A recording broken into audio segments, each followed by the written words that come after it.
Good morning everyone. मैं हूं आपका host Mukhtar Ahmad. Metro light में खुश आमदीद करते हैं। अस्सलाम वालेकुम नाज़रीन, प्रोग्राम मेट्रो लाइट में एक बार फिर आपको खुश आमदीद करते हैं और मैं हूं आपकी होस्ट फरहा औरंगज़ेब। जैसे कि रोज़ाना हम आपके साथ सुबह मौजूद होते हैं और आज मुख्तार और हम थोड़ा सा सर्दी को एंजॉय कर रहे हैं क्योंकि वैसे तो मौका नहीं मिलता एंजॉय करने का, लेकिन हमने कहा चलो स्टूडियो पे बैठ के थोड़ा सा एंजॉय कर लेते हैं। लेकिन आज भी सुबह इतनी सर्दी थी, मैं वही सोच रहा था कि अब पहने ही क्या, क्योंकि अटायर के बड़े मसले मसाइल होते हैं कि हम ये सोच रहे होते हैं कि जी आज का दिन अगर ऐसा है तो इस दिन पे अगर इस टॉपिक पे बात करेंगे तो शायद उससे कुछ मुनासिबत से मिलता जुलता कुछ हो। और सर्दी भी है तो हाईनेक्स और ये कभी कभी ऐसे होता है कि कोई डे हम मना रहे होते हैं तो उसकी मुनासिबत से होता है। तो आज हमने कहा कि भाई सर्दी का दिन मना लिया जाए, क्योंकि पता नहीं यहाँ तो कराची में सर्दी जो है ना वो कहते हैं कि कम अरसे के लिए आती है, तो फिर हम अच्छे से एंजॉय करने की कोशिश करते हैं। वो ऐसी है कि यूं आती है लड़की की तरह चले जाती है, फिर आती है फिर चले जाती है, पता ही नहीं चलता। ये क्या बात हो रही है भाई? इस तरह का सिलसिला जो है ना चल रहा होता है। लेकिन इसके साथ साथ भाई आज का दिन जो है बड़ा जबरदस्त खुशगवार है। वो तमाम लोग जो कि ज़ाहिर अपने ऑफिस में पहुंच चुके होंगे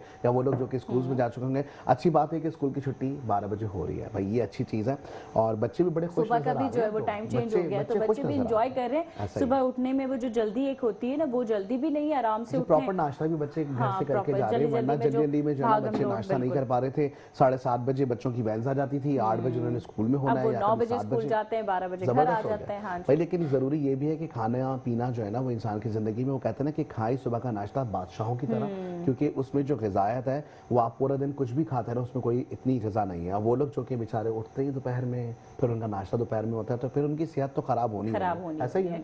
चलिए जी भाई टॉपिक की जानिब बढ़ेंगे और बताएंगे आपको कि जी कमाने के ज़राए तो बहुत इन लोगों के पास, लेकिन एक बच्चा जिसने, या नौजवान हम उसको बोलेंगे, उसने YouTube के जरिए बड़ा अच्छे तरीके से कमाई की है। लेकिन अब सवाल पता क्या बनता है फरा, हमारे यहाँ बच्चे तो YouTube पे दूसरों को पैसा कमा के दे रहे हैं क्योंकि वो वीडियोस देखते रहते हैं, कार्टून की वीडियोस देखते रहेंगे, लेकिन अपने लिए खुद कुछ नहीं कर पाते ना। तो अपने लिए सबसे ज्यादा अहम है कि अपने लिए कुछ करें। तो आज की स्टोरी भी कुछ इसी तरह की है। हम आप बहुत अच्छी स्टोरी हम आपके साथ शेयर करने जा रहे हैं कि आप इसको एज ए मोटिवेशन भी ले सकते हैं, ठीक है ना, इंस्पायर भी हो सकते हैं आप इस स्टोरी से। यूट्यूब से सीखकर नौजवान ने $14 लाख की कंपनी बना ली है। कनाडा के नौजवान ने YouTube से सीखकर $14 लाख की कंपनी बनाई है। मीडिया रिपोर्ट के मुताबिक टवान ली नामी एक नौजवान ने बगैर किसी रस्मी तालीम या कारोबारी तजर्बे के सिर्फ YouTube से वीडियो एडिटिंग सीखकर $14 लाख की वीडियो प्रोडक्शन कंपनी खड़ी कर ली है। नौजवान ने इब्तिदा में मकामी कारोबारी अफराद को कम कीमत पर वीडियो सर्विसेज फराहम करके अपना पोर्टफोलियो तैयार किया। पहले साल ही उसकी आमदनी सिर्फ $8,500 रही, दूसरे साल ये बढ़कर $17,400 हो गई। उसके बाद वो वक्तन फवक्तन फिर बढ़ती गई। जबरदस्त भाई, तीसरे साल लॉकडाउन के दौरान आमदन दोबारा कम होकर $12,350 रह गई। वो हम कहते हैं ना कतरा कतरा दरिया बनता है। अब वो कम्यूटिंग इंटरेस्ट भी एक चीज होती है, बहुत सारे लोगों को शायद इसका अंदाजा भी नहीं है कि अक्सर लोग कहते हैं कि जी अगर आपका कोई बच्चा अगर पैदा हो गया है, आप उसके साथ ही हर महीने का ना उसका एक 10,000 का अमाउंट बैंक में जमा करवाते हैं। वो कम्यूटिंग इंटरेस्ट बनता चला जाता है और उसके ऊपर अगर आप देखें जब वो 20 साल बाद उसकी उम्र हो जाएगी तो आपको पता है आपको करोड़ों रुपए मिल चुके होते हैं और लोगों को इस चीज का अंदाजा नहीं है। उनको ऐसा लगता है कि जी इतनी इतनी सी तो अमाउंट है, पता भी नहीं चलेगी। अच्छा देखिए, कोरोना के टाइम पे हम लॉकडाउन था, जाहिर है घरों में हम लोग महसूर थे, हमें वो सारी चीजें रखनी थी। तो उस दौरान हमारे पास टाइम था कि हम कुछ सीख लेते, हम कुछ कर लेते, क्योंकि उसी दौरान लोगों ने बहुत से लोगों ने खाने का बिजनेस स्टार्ट किया। सबसे ज्यादा उसी दौर में हुआ। अच्छा वो कहते हैं कि हमें शुक्र अदा करना चाहिए अल्लाह ताला का, क्योंकि वो कहते हैं ना कि हर चीज के पीछे कुछ ना कुछ अच्छाई होती है, हर चीज के पीछे कुछ ना कुछ एक कहेंगे ना कि कोई वजूहात होती हैं। बिल्कुल ऐसे ही हुआ कोरोना के टाइम पे, हमने देखा कि लोग जो है वो ऑनलाइन क्लासेस नहीं करवाते थे, लेकिन वो मजबूरी के तौर पे लोगों को ऑनलाइन क्लासेस हो गई, ऑनलाइन बिजनेस शुरू हुए और यकीन करें कि उसने बिल्कुल 2000 अगर मैं 20 की बात करूं, उसके बाद से 2025 तक लोग ऑनलाइन तमाम प्लेटफॉर्म्स पर आ गए थे और उन्होंने वहां से आके मार्केटिंग और चीजें शुरू की। मतलब टूल्स आपके पास थे लेकिन आप यूज नहीं करना जानते थे। लेकिन एक ऐसी चीज आई और उस चीज ने आपकी जहनियत को तब्दील कर दिया। अब इस बच्चे का भी यही है कि भाई 3 साल 4 साल अब होता ही है कि बच्चे जो है ना वो कहते हैं ना हम लोग के जी खास करके जब सीख रहे समझने का मौका होता है तो ऐसे में कंसिस्टेंसी चाहिए होती है। तो बच्चों में कंसिस्टेंसी नहीं होती है, लेकिन मेहनत और फिर उस बच्चे ने आपको जो है ना अपने स्किल्स पे काम करना चाहिए। देखिए 5 साल गुजर गए, 5 साढ़े 5 साल गुजरने के बाद अगर आज वो 14 लाख से जायद कंपनी जो है ना उसके डॉलर्स कमा चुका है, तो इसका मतलब यही हुआ कि वाकई में उसने पूरा टाइम देके मेहनत की है। और उसने ना कि बच्चों की तरह के जो आजकल हम बच्चे देखते हैं कि यूट्यूब पे व्लॉगिंग देख रहे हैं या दूसरी किसी एक्टिविटी अब में हमारे लगे यहाँ देखिए अभी जो थोड़ा बहुत रुझान जो नए अब बच्चे हैं जैसे कि 13 साल 14 साल के जो बच्चे हैं, अब उनमें वो यूट्यूब शॉर्ट्स का जो एक रुझान आ गया है ना कि वो हर वक्त स्क्रॉलिंग पे लगे रहते हैं। यूट्यूब शॉर्ट्स कोई पता नहीं ऐसा नशा है बच्चों के अंदर कि आप चाहकर भी उससे बच्चे को दूर नहीं कर सकते। ना पता है इमोशनली हम कहते हैं ना इंटेलिजेंस, ये हमारी इसको डिस्टर्ब करती है। हमने और आप जिस टाइम के हैं तो हमें अंदाजा है कि मूवीज आती थी तो एक मूवी देखने के बाद उसका जो एक असर होता था ना वो आपको एक महीने तक, चलो एक हफ्ते तक तो रहता था कि यार वो मूवी ऐसी थी, या उसमें कोई हॉरर इस तरह के सीन थे, या उसके अंदर कोई ऐसी रोमांचक कहानी थी जो कि बड़ी जब हम बच्चे हुआ करते थे तो हमारे टाइम में वो इस तरह के ना स्मार्टफोन्स नहीं हुआ करते थे। हम टीवी पे सारे घर वाले या बहन भाई साथ बैठ के कलरफुल टीवी कार्टून इस तरह की चीजें देखा करते थे और उसका असर हफ्तों तक हमारे ऊपर रहता था और हफ्तों तक हम वो बातें तब से लेकर कि पहली स्टोरी आपने जैसे स्वैप किया तो उसमें कोई गम की स्टोरी आई,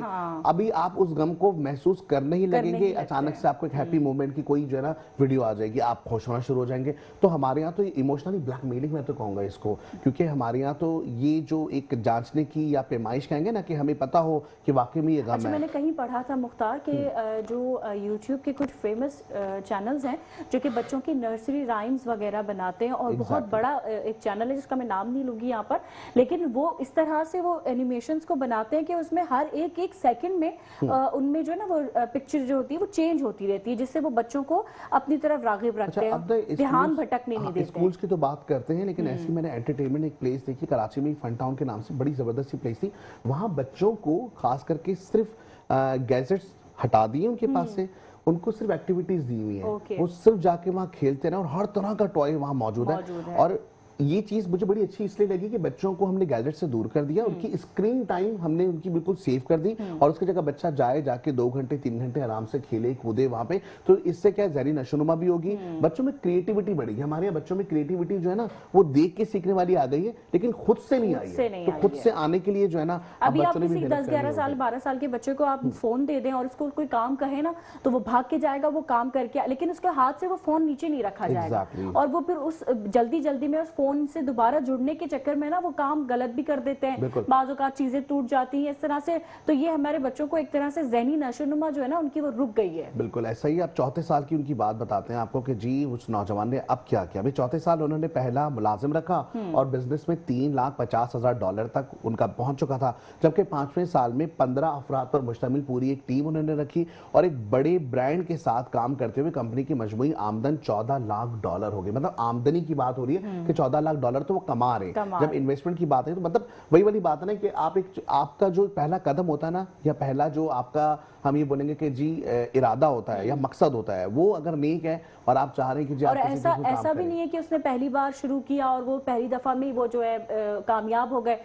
उन्होंने ये भी कहा कि मैंने कई बार हार मानी है, जिसके बाद उन्होंने दोबारा से जो है वो कोशिश की है और वो उस चीज पर डट गए कि मुझे ये काम करना है। तो इसी वजह से अगर आप जिंदगी में कोई काम शुरू करते हैं तो उसके ऊपर डट के खड़े रहना पड़ता है ताकि आप जिंदगी में उस काम से कुछ हासिल कर सकें। बिल्कुल ऐसा ही है। वही सोशल मीडिया सारिफीन जिन्होंने इसकी स्टोरी को देखा बड़ा सराहा है और उसके साथ साथ ये भी सारिफीन की जानिब से उसकी हौसला अफजाई भी की जा रही है। यही कहा जा रहा है कि मेहनत, सब्र और मुस्तकिल मिजाजी की जिंदा मिसाल अगर आपने देखी है तो ये बच्चा है जिसकी वजह से एक बहुत जबरदस्त तरीके से हम देख रहे हैं कि जिसने एक अपना बिजनेस डेवलप कर दिया। नेक्स्ट स्टोरी की जानिब बढ़ेंगे और नेक्स्ट स्टोरी चूंकि हम अपने हमसाया मुल्क को कभी नहीं भूलते तो अब हमसाया मुल्क की अगर हम बात करेंगे तो जी हमसाया मुल्क के हम जहाज को गिरा देते हैं, जैसे ही वो ऊपर आते हैं हम गिरा देते हैं। लेकिन यहाँ पे तो मसला ये है कि भाई जहाज या कोई भी मिसाइल बनाने के लिए मिशन तैयार किया जाता है, जहाज या जो रॉकेट होता है वो हवा में जाता है और जैसे ही हवा में जाता है तो फुस हो जाता है। ये भी मामला आते हैं। तो जी भारत की स्टोरी है। भारत का रमासाल खला में सैटेलाइट भेजने का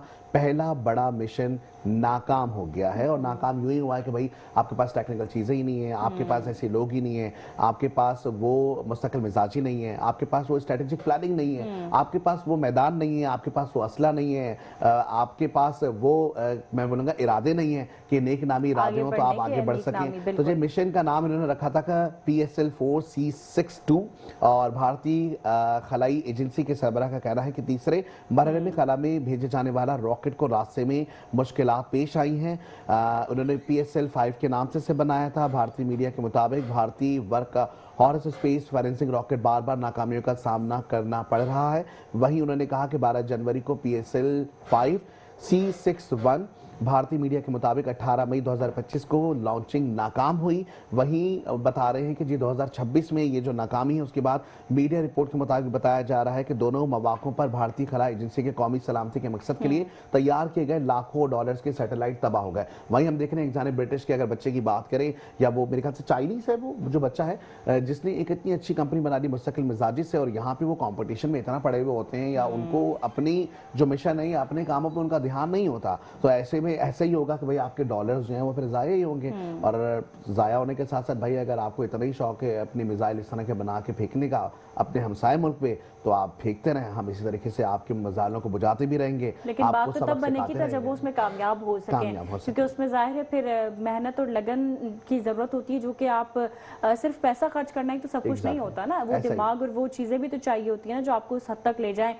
हमारी बात तो खैर फिर कुछ और ही है। क्या बात है, बिल्कुल ऐसा ही है। नेक्स्ट स्टोरी की जाने बढ़ेंगे और मेरे ख्याल से अब ईरान के कुछ मामला हैं, क्योंकि हम देख रहे हैं कि जी ईरान में भी इस वक्त कशीदगी पाई जाती है, आवाम का रुझान बड़ा मुख्तलिफ है। वहीं हुकूमत के जो नुमाइंदे हैं वो कुछ और बातें करते हुए दिखाई देते हैं। ऐसे में मुज़ाकरात के मामला भी सामने आ रहे हैं, कहीं वो ये भी कह रहे हैं कि अगर चैलेंज किया गया तो हम जंग भी लड़ेंगे। तो आने वाले वक्तों में हो सकता है कि जंग भी हो, ऐसा भी हो सकता है कि मुज़ाकरात टेबल टॉक्स के जरिए हल हो जाए। जी क्या स्टोरी है बताइए। स्टोरी कुछ इस तरह से है कि सभी को पता है कि इस वक्त ईरान में मुख्तलिफ शहरों में मुजाहिरीन की जानिब से एहतजाज का सिलसिला जारी है। ईरान ने अमेरिका और सहूनी हुकूमत के खिलाफ मज़ाहमत में शहीद होने वालों की याद में 3 रोज़ा शोक का भी ऐलान किया है। सरकारी मीडिया के मुताबिक लंदन में मुजाहिरीन की जानिब से ईरानी सिफारत खाने से झंडा उतारने पर ईरान ने बरतानवी सफीर को तलब कर लिया है। वाज़ेह रहे कि ईरानी सदर मसूद पेशेकियान ने अमेरिका और इसराइल को ईरान में फसादात का जिम्मेदार करार दे दिया है। ईरानी मीडिया को इंटरव्यू में मसूद पेशेकियान ने कहा कि अमेरिका इसराइल लोगों को हिदायत दे रहा है कि हम तुम्हारे साथ हैं, जाओ तखरीबकारी करो। ये वही लोग हैं जिन्होंने ईरान पर हमला किया। बिल्कुल ऐसा ही है और डेफिनेटली हम ये देख रहे हैं कि जिस तरीके से हमले हो रहे हैं, फिर उसके बाद हम देख रहे हैं कि अमेरिका की जानिब से भी अक्सर व बेशतर मजम्मती बयान सामने आ जाते हैं। ऐसे में लेकिन अभी वाले मामला जो सामने आ रहे हैं वहाँ पे हम देख रहे हैं कि जी मुज़ाकरात की बात ईरान की जानिब से की जा रही है, लेकिन अब तक के अमेरिका की जानिब से किसी किस्म का ऐसा इंदिया नहीं दिया गया है। आने वाले वक्तों में ऐसा लगता है हमें कि हालात और कशीदा भी होंगे और ये सूरत हाल भी हो सकती है कि जी जंग की जानिब बढ़ जाए।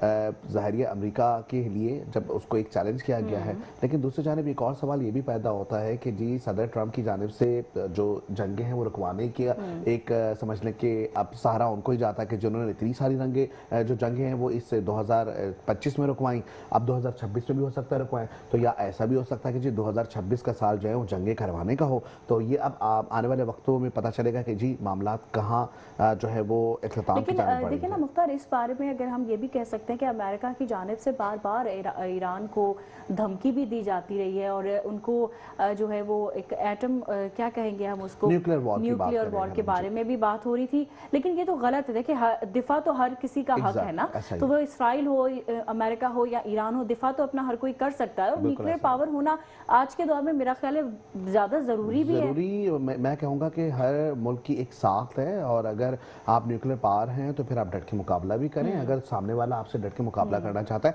नेक्स्ट स्टोरी की जानिब बढ़ेंगे और अब हम बात करेंगे पाकिस्तान के हवाले से। और पाकिस्तान में चूंकि अब भी 2 मुल्क ऐसे हैं हमारे एशियाई जो कंट्रीज हैं उसके अंदर जहाँ पे पोलियो के जो जरासीम है या नमूने हैं वो कहीं ना कहीं से नमूदार हो जाते हैं। ऐसे ही में पाकिस्तान जो कि अब भी पोलियो से लड़ रहा है और पोलियो के लिए हम देखते हैं हुकूमती सतह पे बहुत काम भी किया जा रहा है। अवेयरनेस प्रोग्राम बहुत हो रहे होते हैं, कुछ मिथ लोग दे देते हैं, लेकिन उसके बाद हम ये देख रहे हैं कि मुख्तलिफ शहरों में जो है वो नमूने हासिल किए गए हैं। माहौलियाती नमूनों में पाई गए वायरस जिसे पोलियो कहते हैं इसकी तस्दीक हो गई है। तो बताया जा रहा है कि अब तक 2025 में इमरजेंसी ऑपरेशन सेंटर के जरिए तमाम माहौलियाती नमूने नवंबर 2025 के दौरान हासिल किए गए थे, जबकि 616 माहौलियाती नमूनों में पोलियो की तस्दीक हो चुकी है। जरा का कहना है कि माहौलियाती नमूने सिंध, खैबर पख्तूनख्वा, पंजाब, बलूचिस्तान के मुख्तलिफ अजला में लिए गए, जबकि कराची का बताया गया कि कराची, हैदराबाद, सखर, लाहौर, पेशावर, बन्नू, कोयटा के नमूनों में पोलियो वायरस की तस्दीक हुई है। महकमा सेहत के मुताबिक हुकाम का ये कहना है कि पोलियो से बचाव के लिए इंसदादी पोलियो मुहिम मजीद तेज की जा रही है। बिल्कुल ऐसा ही है। हम ये देख रहे हैं कि जी इससे पहले भी बहुत से ऐसे वायरसेस आए। जब हमने कोरोना देखा था, कोरोना में भी हमने देखा कि बहुत अच्छे तरीके से कोरोना से बचने के लिए बहुत सारे काम किए गए। इसी तरीके से पोलियो से बचने के लिए तो हम देख रहे हैं कि अरसे दराज से ये मुहिम चल रही है, लेकिन अब इस मुहिम को हम देखें तो बड़ी तेज हो गई है। इस मुहिम में हम देखते हैं कि पहले होता था कि साल में एक बार पोलियो की मुहिम, फिर हमने देखा कि जी हर 6 महीने में होने लगी। अब हर 3 महीने के अंदर हम देख रहे हैं कि जी पोलियो की वैक्सीनेशन की जो मुहिम चलाई जाती है। यहाँ पे जहाँ हम बात करेंगे हमारी हुकूमतों के हवाले से, तो वो अपनी तरफ से पूरी कोशिश कर रही है। हर 3 महीने में पोलियो की मुहिम हो रही है, सेमिनार्स हो रहे हैं, या इसके अलावा आगाही प्रोग्राम्स भी किए जाते हैं। लेकिन इसके साथ साथ जो सबसे अहम किरदार है ना, वो है पेरेंट्स का। बिल्कुल अपने 5 साल तक के बच्चों को अपने पोलियो के कतरे आप लाजमी पिलाएं, क्योंकि वो स्लोगन है पोलियो का कि एक कतरा जो है वो आपके बच्चे को सारी जिंदगी के लिए की माजूरी से बचा सकता है। तो जहां हुकूमत आपके लिए एक मुफ्त में एक चीज फराहम कर रही है, बाज़ औक़ात दूसरे मुल्कों में कुछ वैक्सीन हैं जो कि बहुत ज्यादा महंगी भी हैं। तो अगर आपको ये चीज और आपके डोर स्टेप पे, आपको घर पे आके ये सहूलत मैसर है कि अपने बच्चों को पोलियो के कतरे पिलाएं, तो मेरा ख्याल है इससे अच्छी चीज और क्या हो सकती है। हाँ बिल्कुल ऐसे। और दूसरी जानिब ये भी देखते हैं कि जी जो बच्चों की पैदाइश होती है उस वक्त तो हम देखते हैं खसरा पोलियो के जो एक वैक्सीनेशन होती है वो होती है। अब तो पोलियो की वैक्सीनेशन भी उसमें शामिल होती है। तो भाई हर हालत में इससे गुरेज ना करें, बल्कि कोशिश करें कि स्कूल्स में, कॉलेजेस में, मतलब सॉरी, आपने देखा होगा कि कैंप्स लगे होते हैं अक्सर मोहल्लों में, गलियों में। तो ये इस चीज से आप भरपूर फायदा उठाएं, ताकि आपके ही फायदे की चीज है और हमारे बच्चों को मुस्तकिल माजूरी से अल्लाह माफ करे अगर किसी के यहाँ कुछ इस तरह का हो भी जाता है, तो आप यकीन करें कि सिर्फ एक शख्स नहीं सर्वाइव करता, पूरा खानदान सर्वाइव कर रहा होता है। तो यकीनी तौर पे इससे बचना है, और अगर बच्चे को आगे बढ़ना है तो पोलियो के कतरे जरूर पिलाने हैं। नेक्स्ट स्टोरी की जानिब बढ़ेंगे, लेकिन यहाँ वक्त हुआ है मेरे ख्याल से एक ब्रेक का। हम ब्रेक पे जाएंगे, वापस आते हैं, हमारे साथ जुड़े रहें और देखते रहें हमारा प्रोग्राम जिसका नाम है मेट्रो लाइफ। जी welcome back to the show. और जैसे कि प्रोग्राम में गुफ्तगू का सिलसिला जारी था और नई स्टोरी बड़ी जबरदस्त सी है, और हम सब का दिल यही करता है कि हम सब भी जो है वो काबी की ज़ियारत के लिए जाएं। इसी तरीके से हज और उम्रे के हवाले से भी जो है ना लोगों का बड़ा परसेप्शन है कि वो पैदल चले जाएं। वो कहते हैं ना कि एक जज्बा होता है। इसी तरीके से आज की जो एक स्टोरी बड़ी ज़बरदस्त है, और 3 बरतानवी निज़ार पाकिस्तानियों के हवाले से हैं। तीनों नौजवान हैं। बताया जा रहा है कि तीनों आपस में भाई हैं, और उनका जो आज़म है भाइयों का वो यही है कि जी ईमान का अज़म लेके वो गैर मामूली हौसले की मिसाल कायम करते हुए मक्का मुकरमा से मदीना मुनव्वरा तक मुकद्दस और बाबरकत सफ़र साइकिल पर कामयाबी से मुकम्मल करते हुए दिखाई दिए हैं। और इस स्क्रीन पे भी आप देख सकते हैं कि एक पूरा उन्होंने, तीनों भाई हैं माशाल्लाह, और तीनों ने साइकिल पे जो है वो सफ़र किया। मक्का मुकरमा से वो मदीना मुनव्वरा तक गए हैं। ये मुनफरिद और रूह परवर सफ़र जो है ना सिर्फ जिस्मानी क़ुव्वत का इम्तिहान था, बल्कि सब्र, शुक्र और इश्क़ रसूल सल्लल्लाहु अलैहि वसल्लम की अमली तस्वीर भी है। तीनों नौजवान भाई बरतानिया के शहर हैलीफैक्स की साबिक मेयर अरशद महमूद के बेटे बताए जा रहे हैं।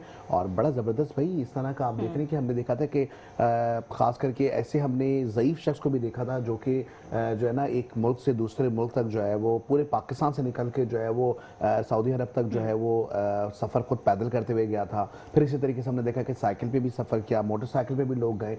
तो ये वाला जो अज़म है ना, हालांकि कितनी रुकावटें, ये एक अंदर से ना चाह होती है आपके दिल में कि आपने ये चीज़ करनी ही करनी है। और फिर अगर हज और उम्रे की बात की जाए या इस तरह के रूहानी सफ़र की अगर हम बात करें, तो फिर मेरा ख्याल है कि अल्लाह ताला खुद ही आसानियां पैदा कर देता है हमारे लिए, ताकि हम वो उस चीज़ को हासिल कर सकें। मैं तो इस चीज़ को ना इस तरह कहता हूँ कि वो कहते हैं ना कि हर मुश्किल के बाद आसानी। तो जब कभी इस तरह मुश्किल, कभी देखें हर किसी की ज़िंदगी में नशीब फराज आते हैं, तो मैं सबको यही मशवरा भी दे रहा होता हूँ कि भाई जितने भी देखने वाले हैं, हमें जो लोग पसंद भी कर रहे होते हैं, हर किसी की ज़िंदगी में बहुत अच्छाइयाँ भी आ रही होती हैं। कभी कभी कुछ ऐसी बुराइयाँ आती हैं जिससे आपको बचना होता है। कभी कभी इतनी मुश्किलात आपके पास आ जाती हैं। वो देखा था कुछ टाइम पहले एक वाकया हुआ था, जो एक हाजी हज पे जा रहे थे और उनका जहाज वो उनको कोई मसला हो गया था, जिसके बाद उनको उतार दिया गया जहाज से, और वो 3 बार जहाज वापस आया। जब तक वो उनको ले ना गया तब तक वो उसने दोबारा उड़ान नहीं भरी। तो ये भी अल्लाह ताला की तरफ से मेरा ख्याल है एक बिल्कुल ऐसा ही है कि वो जिसका कहते हैं कि बुलावा जब आता है तो फिर आप चले ही जाते हैं। फिर सफर की वो नहीं होती, आप कैसे सफर करेंगे, ये अल्लाह आपके अंदर खुद हिम्मत और ताकत दे देता है। जिसको बुलाना चाहे और फिर उसके लिए आसानियां वो खुद ही पैदा कर देता है। बिल्कुल ऐसे ही बताया बताया जा रहा है कि नौजवान ने इस तवील और मशक्कत तलब सफर के दौरान शदीद गर्मी, तवील फासले और जिस्मानी थकन का सामना किया। ताहम उनका कहना है कि अल्लाह ताला पर कामिल यकीन और दिल में मदीना मुनव्वरा की हाजिरी का शौक उनके हौसले को ताज़ा रखता रहा।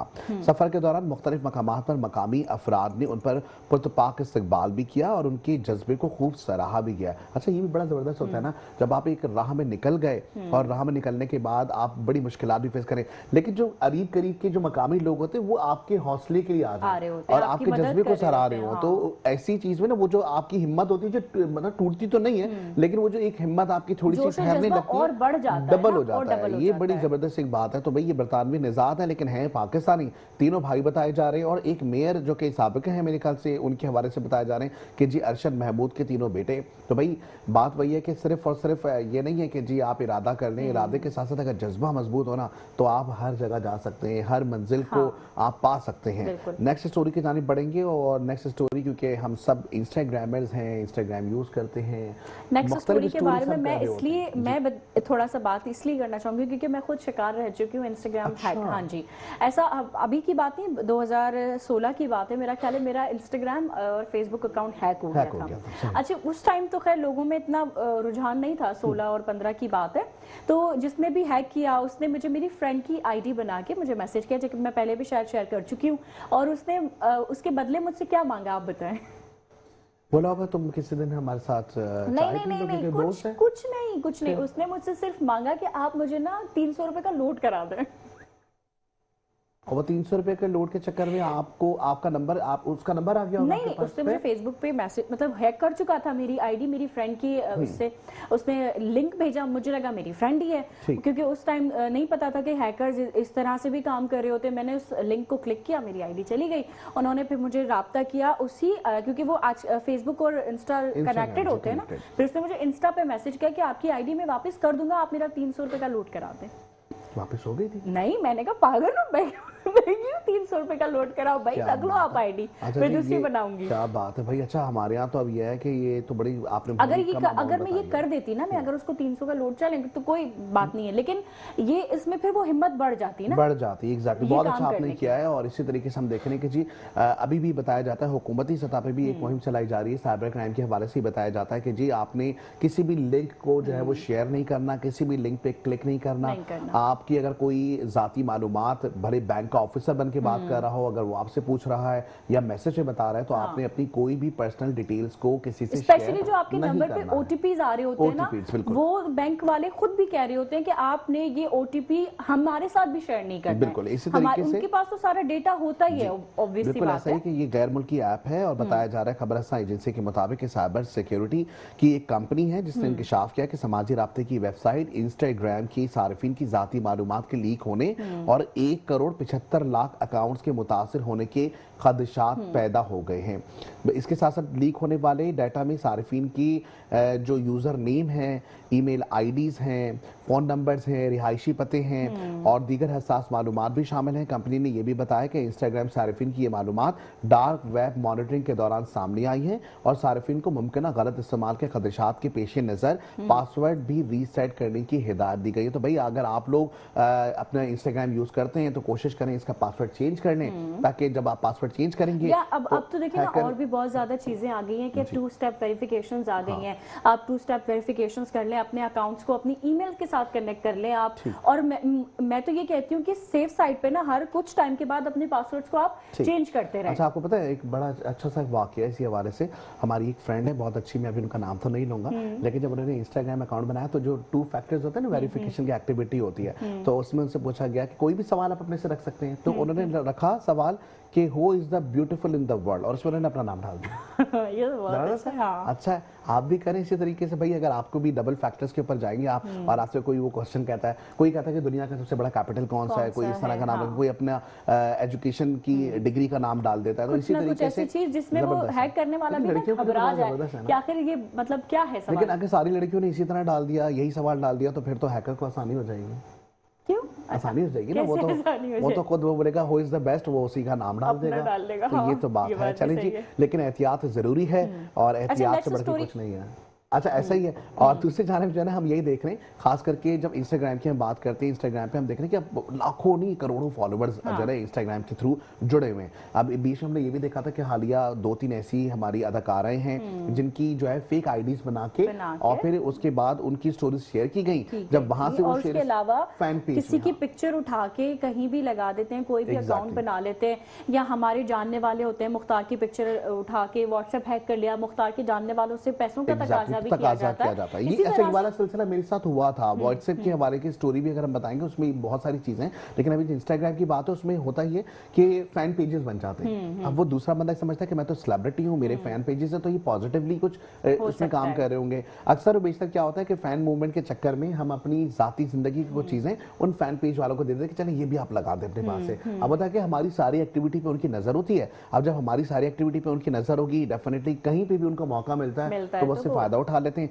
अक्सर ऐसा होता है कि आपके जितने फॉलोवर्स होते हैं वो फैन पेज पे आ जाते हैं, उनको ऐसा लगता है कि शायद जो फैन पेज है वो खुद रियल बंदा चला रहा है। तो इस वजह से भी आपको ऐसा लगता है, कभी कभी ऐसा होता है कि आपके फैन पेज या आपके फॉलोवर्स कम हो रहे हैं लेकिन आपके फैन पेज में ज्यादा बढ़ गए, तो भाई कैसे बढ़ गए? तो इस तरीके से लोगों को अभाम हो जाता है कि भाई ये जो रियल बंदा है ना वो ये नहीं, क्योंकि इनकी स्टोरी से पहले ये स्टोरी यहाँ लग चुकी है। तो इसका मतलब ये सबसे ज्यादा रियल आईडी है। सबसे ज्यादा सिक्योरिटी की बात होती है कि आप अपनी सारे अकाउंट्स की सिक्योरिटी का सबसे ज्यादा ख्याल रखें। 2 स्टेप वेरिफिकेशंस या इस तरह की जो भी ईमेल्स हैं, अपने पासवर्ड्स हैं। अच्छा मैं तो क्या करती हूँ, मैं तो लिख के रख लेती हूँ ना, ताकि मुझे याद रहे। और वो एक छोटी सी मैंने एक डायरी बनाई हुई है, उसमें मैं अपने सारे पासवर्ड्स और जितने भी चीजें ना वो मैं लिख के रखती हूँ, ताकि कभी अगर आपको पता है अक्सर जब हमारे अकाउंट हैक हो जाते हैं, कभी गलती से हम खुद से भी लॉग आउट हो जाती है या हम उसको दोबारा लॉग इन करना चाहें तो हम अपना पासवर्ड भूल जाते हैं और फिर वो पुराना पासवर्ड के थ्रू हम अपना अकाउंट रिकवर कर सकते हैं। और बड़ी अच्छी चीज एक और चीज है, हमें इससे पहले भी हमने मुख्तलिफ आप लोग से जब टॉपिक से बात भी की तो मैंने हमेशा से एक बात बोली थी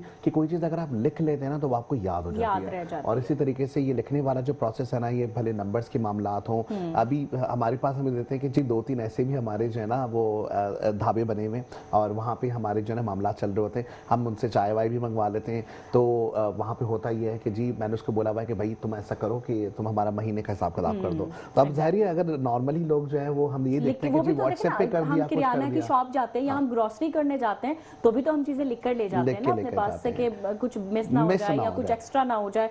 तो इसी इंस्टाग्राम की बात करें तो अब हम जो नेक्स्ट स्टोरी पे जा रहे हैं ना वो भी कुछ इसी तरह की है और वो है व्हाट्सएप के हवाले से बात करेंगे। व्हाट्सएप हैकिंग का जो मामला है वो भी अब बहुत ज्यादा सामने आने लगे हैं और व्हाट्सएप के जो सारिफीन हैं उनको खबरदार किया जा रहा है। बताया जा रहा है कि व्हाट्सएप अकाउंट्स हाईजैक करने के खतरात में अब इजाफा हो गया। एक जानब इंस्टाग्राम, दूसरे जानब हम देख रहे हैं कि जी व्हाट्सएप। बिल्कुल। अच्छा, काबीना डिवीजन के तहत national cyber emergency response team ने एडवाइजरी भी जारी कर दी है।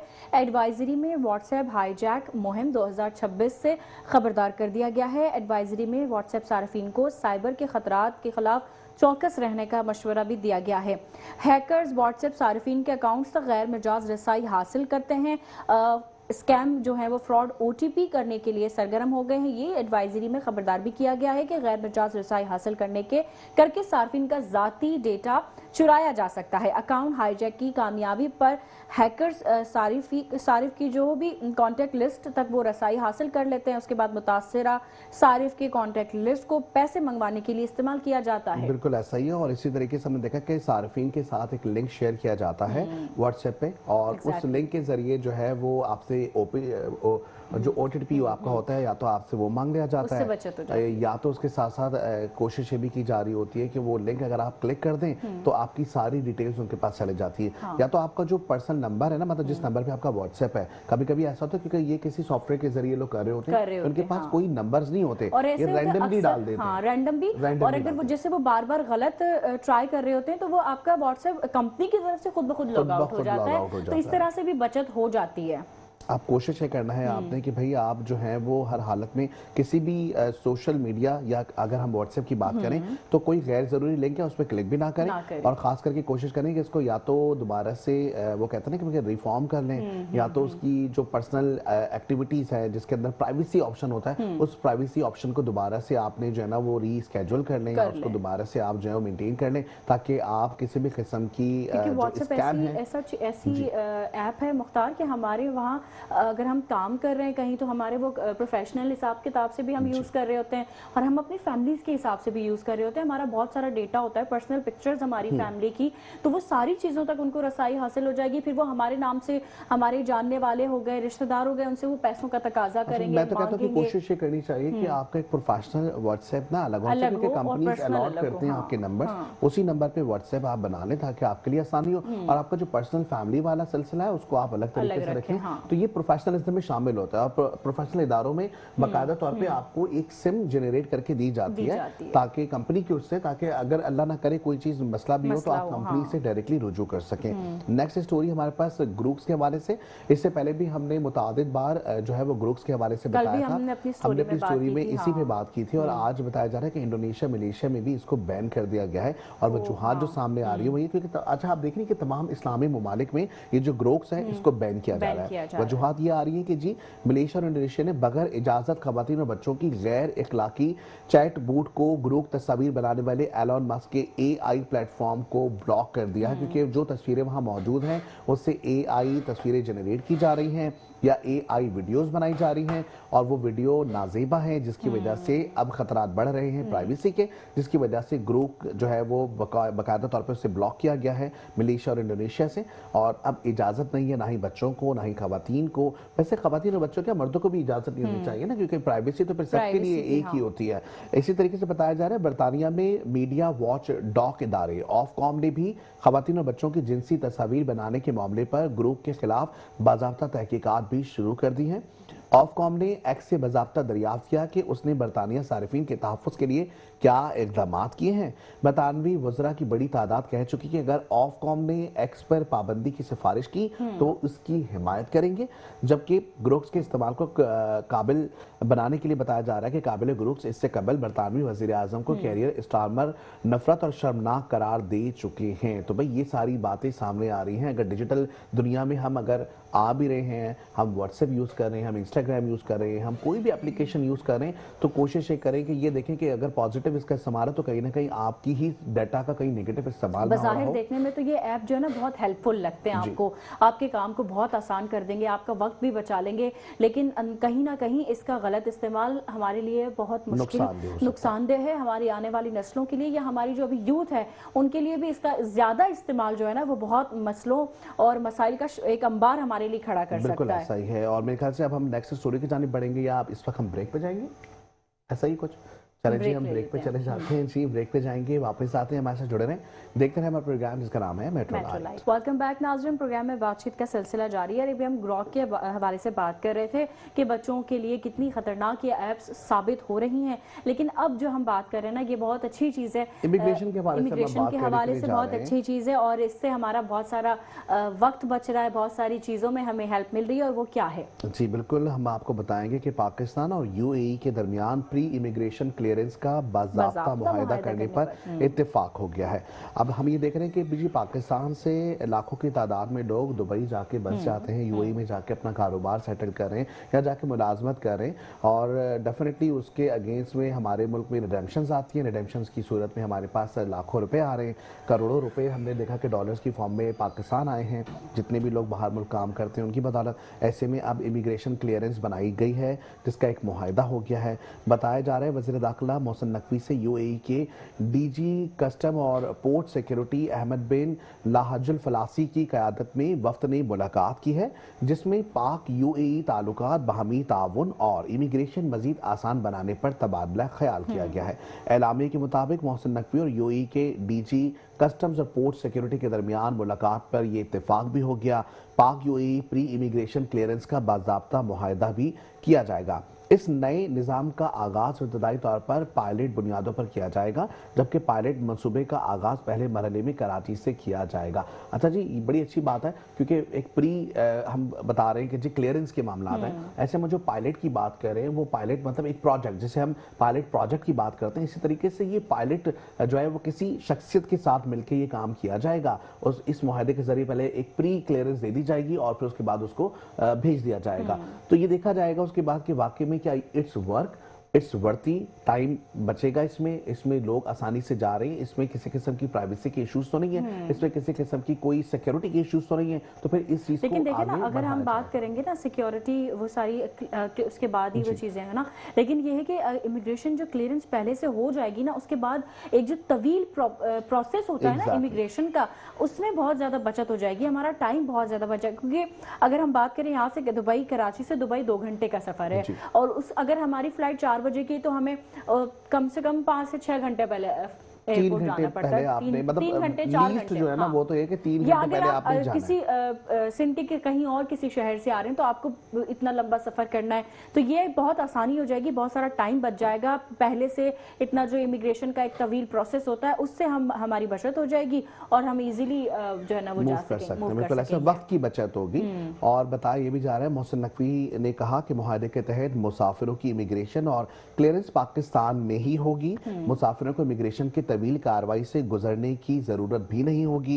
ये भी बताया गया है कि मुसाफिर डोमेस्टिक मुसाफिरों की तरह सीधा एयरपोर्ट से बाहर निकल सकेंगे। सफर में सहूलत होगी, वक्त की बचत होगी, और मुसाफिरों के लिए मजमूई तजुर्बा बेहतर होगा। अब ये तो बहुत अच्छी चीज है, लेकिन वहाँ बहुत सारे और भी सवाल बनते हैं। जिस तरीके से मैंने सिक्योरिटी की बात की, हम अभी देख रहे थे कि कुछ अरसे से जो है एयरपोर्ट पे ऑफलोडिंग के मामला सामने आ रहे थे, तो ये वाला एक मामला बड़ा जबरदस्त है कि पहले से क्लियरेंस जब हुई भी होगी तो वक्त भी बच जाएगा। जिस तरह हमने देखा कि एंड टाइम पे कुछ ऐसे भी लोग थे जो कि बाहर मुल्क अपने लाखों रुपया लगा के जाना चाह रहे थे, उनको ऑफलोड किया गया क्योंकि उनकी डॉक्यूमेंटेशन पूरी नहीं थी। तो जब क्लियरेंस पहले ही हो जाएगी तो भाई वेरिफिकेशन भी हो जाएगी, हाँ भाई सारी चीजें क्लियर है, और फिर आप आराम से अपना सफर भी सफर कर सकते हैं, या जितने दिन भी आपका स्टे होगा वहां पर, वो आप इजीली एंजॉय कर सकते हैं। और ये एक जो एयरपोर्ट का जो एक हेक्टिक बहुत ज्यादा हो जाता है ना, कि आप थकान हो जाती है, उससे भी बचत हो जाएगी। आप आराम से अपनी फ्लाइट एंजॉय करें, 2 घंटे में दुबई पहुंच जाएंगे, और फिर वापसी भी। 2 घंटे की फ्लाइट में जेट लैग होता है?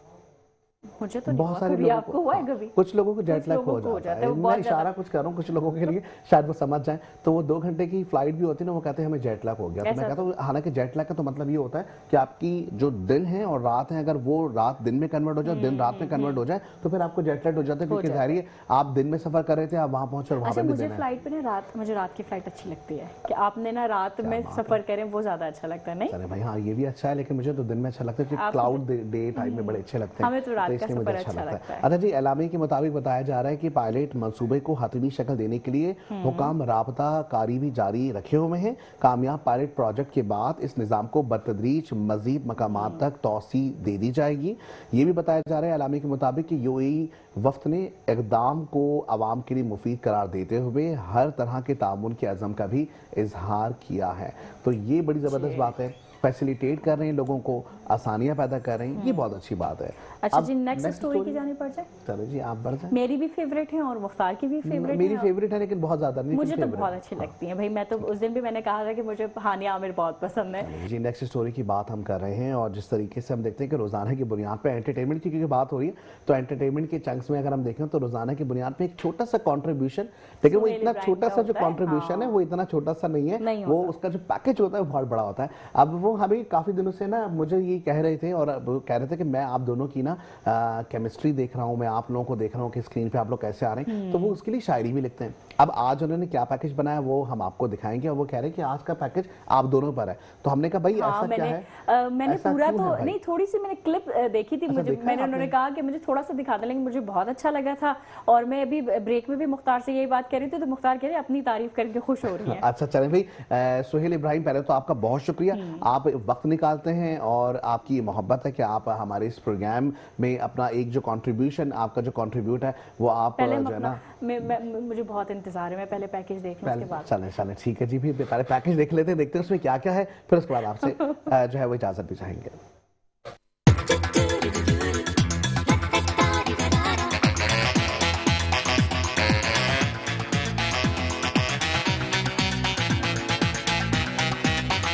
आज मुख्तार कुछ ऐसे कैजुअल लग रहे हैं जैसे फर्स्ट ईयर में अभी अभी दाखिल लग रहे हैं। बैग नजर ना आए बस इसी का गम है, वरना रोल नंबर पूछने को दिल बेकाबू सा है।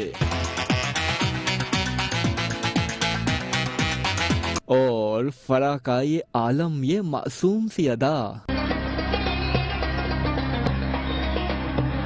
लगता है स्कूल असेंबली के बाद आई हैं सीधा यहाँ।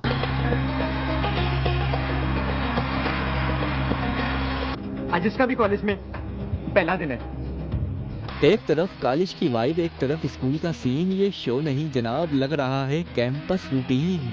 आज खबर कम, दाखिले ज्यादा लग रहे हैं और हम हंस हंस के पेट पकड़ रहे हैं।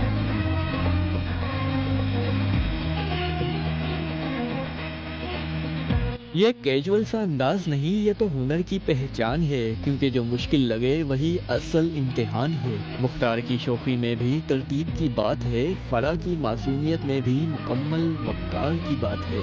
सुनो सुनो मस्त हवाएं गाए खुशी के रंग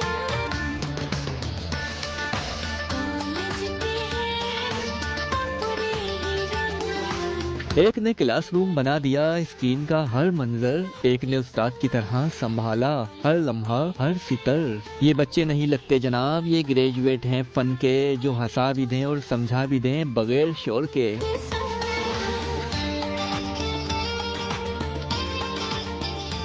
लगते तो फर्स्ट ईयर के स्टूडेंट हैं, मगर मास्टर्स कर रखा है दिल जीतने में।